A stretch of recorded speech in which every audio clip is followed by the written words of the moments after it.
영화로 본 80일간의 세계 일주. 안녕하세요. 프리리딩입니다.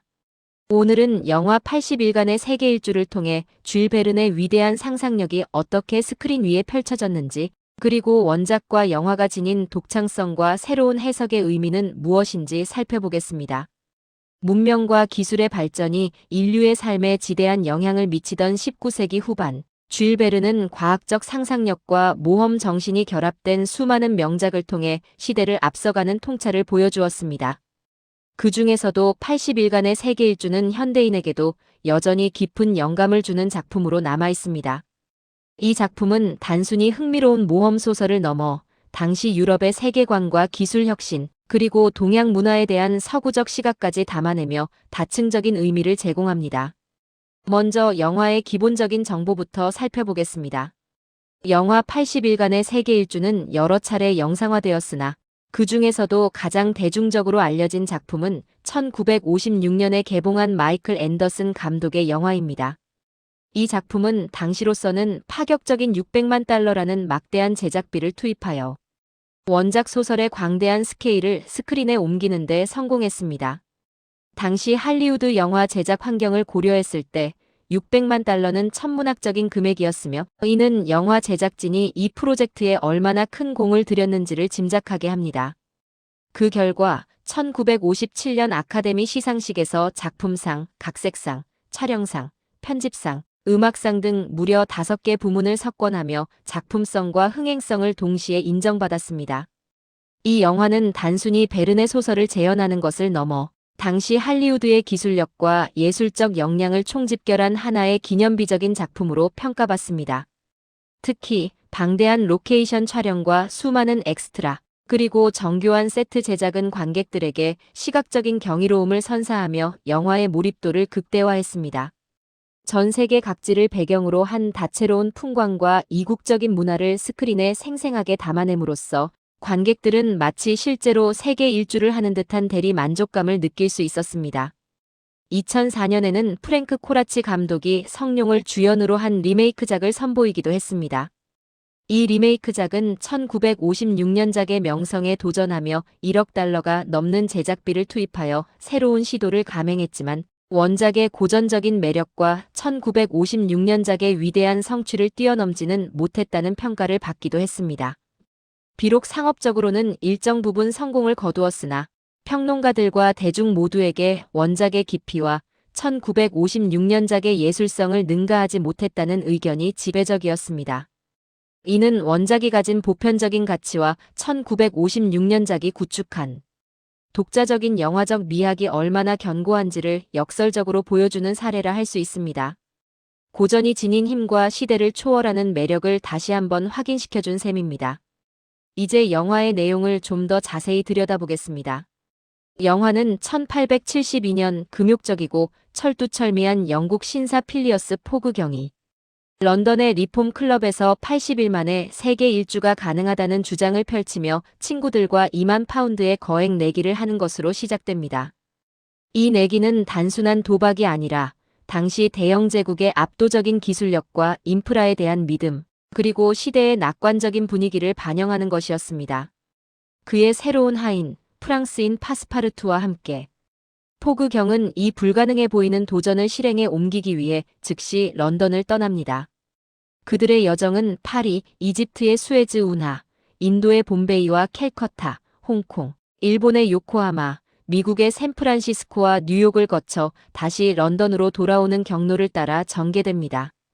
이 여정은 단순히 지리적인 이동을 넘어 당시 세계 각국의 문화와 풍습을 간접적으로 체험할 수 있는 기회를 제공하며 관객들에게 폭넓은 시야를 선사합니다. 이 과정에서 영화는 각 지역의 특색을 살린 아름다운 영상미와 함께 이국적인 의상과 건축물, 그리고 다양한 민족들의 삶의 모습을 조명하며 문화적인 풍요로움을 더합니다. 영화 속 여정은 순탄치만은 않습니다. 포그경 일행은 시시각각 예측 불가능한 난관에 부딪히게 되는데, 이 과정에서 영화는 원작에 없는 흥미로운 요소들을 추가하여 관객들의 흥미를 유발합니다. 예를 들어 원작에는 등장하지 않는 열기구를 이용한 이동이나 스페인에 잘못 도착하는 에피소드는 영화에만 존재하는 독창적인 설정입니다. 특히 열기구 장면은 시각적인 쾌감을 극대화하며 당시로서는 첨단 기술이었던 기구를 이용한 이동이라는 점에서 쥘 베른의 과학적 상상력과도 일맥상통하는 부분이 있습니다. 이러한 시각적 스펙터클은 관객들에게 비현실적인 동시에 매혹적인 경험을 제공합니다. 또한 포구경이 은행 강도로 오인받아 런던 경찰국의 픽스 형사에게 끈질기게 추적당하는 서브플롯은 긴장감을 더하며 이야기에 활력을 불어넣습니다. 픽스 형사의 집요한 추적은 포구경의 여정을 더욱 위태롭게 만들지만 동시에 그의 강한 의지와 침착함을 부각시키는 역할을 합니다. 인도를 여행하던 중에는 사티 풍습의 희생양이 될 뻔한 아우다 공주를 구출하여 그녀를 일행에 합류시키는 과정은 포구경이 인간적인 면모를 부각시키며 로맨스적인 요소까지 가미합니다. 고귀한 신분을 지녔지만 위기에 처한 아우다 공주를 구출하는 포구경의 모습은 전형적인 영웅 서사의 한 단면을 보여주며 그의 냉철한 이성 뒤에 숨겨진 따뜻한 마음을 드러냅니다. 미국 대륙을 횡단하는 기차 안에서는 인디언들의 습격을 받는 아찔한 순간을 겪기도 하고 증기선 연료가 부족해지자 선박의 목재를 뜯어 연료로 사용하는 기지를 발휘하기도 합니다. 이러한 일련의 사건들은 포구경의 침착함과 파스파르투의 기민함, 그리고 아우다 공주의 지혜가 어우러져 위기를 극복하는 과정을 드라마틱하게 보여줍니다. 이처럼 수많은 위기와 돌발 상황 속에서도 포구경은 냉철한 판단력과 뛰어난 문제 해결 능력을 발휘하며 세계 일주를 향한 굳은 의지를 보여줍니다. 숱한 역경 끝에 리버풀에 도착한 포구경은 픽스 형사에게 체포되어 절망에 빠지지만 진범이 잡히면서 곧 풀려납니다. 그는 가까스로 런던에 돌아오지만 계산 착오로 인해 80일이라는 기한을 하루 넘겼다고 생각하고 좌절합니다. 그의 목표는 단순히 세계 일주를 완수하는 것이 아니라 정해진 기한 내에 완수하는 것이었기에 단 하루의 오차도 용납할 수 없었던 것입니다. 하지만 파스파르투가 윤년 계산의 오류를 발견하면서 사실은 하루 일찍 런던에 도착했음이 밝혀집니다. 이 극적인 반전은 관객들에게 큰 안도감과 기쁨을 선사하며 포구경의 도전이 결국 성공으로 마무리되는 짜릿한 순간을 연출합니다.